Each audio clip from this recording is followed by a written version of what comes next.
L'avenir du tournoi de Roland-Garros va se jouer ce week-end. La Fédération française de tennis, après des années de doutes, de discussions, de négociations, va devoir trancher, soit rester à Paris, porte d'Auteuil, soit partir. Alors pourquoi ces changements? Quels sont les objectifs à terme et les différentes hypothèses? Explication Julien Benedetto. Paris, Versailles, Marne-la-Vallée ou Gonesse, 4 projets se disputent le mythe, un match entre nostalgie et modernité. Une certitude, le site actuel est trop exigu, on se marche sur les pieds dans les allées. Roland-Garros, c'est 8 hectares contre 14 pour l'US Open, 20 pour Wimbledon et l'Open d'Australie. Alors faut-il pousser les murs ou tout reconstruire hors de Paris? Dans le monde du tennis, les avis sont partagés.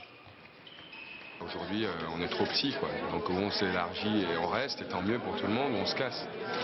Ça ferait mal au cœur, quoi, avec toute l'histoire qu'il y a. Je suis pas contre délocaliser, je pense qu'il y a Flushing Meadows qui l'a fait, il y a Melbourne, l'Australian Open qui l'a fait. Voilà, si c'est vraiment la solution pour avoir beaucoup plus d'espace. L'agrandissement du complexe actuel tient la corde. C'est le projet le moins coûteux, on garde un lieu chargé d'histoire, au cachet indémodable. Problème, un nouveau cours serait construit ici, sur les fameuses serres d'Auteuil, qui abritent une collection de plantes rares. Les écologistes et certains riverains crient au scandale. Je feuillette 28 000 pétitions sauvant les serres d'Auteuil, qui ont été signées par des gens de toute la France. Et si Roland-Garros déménageait à Versailles, un site prestigieux qui colle à l'image du tournoi, à 2 pas du château, 55 cours, dont 2 équipés d'un toit rétractable, mais c'est très cher, 510 millions d'euros. Le château de Versailles est ici, hein. Donc on construirait le central ici.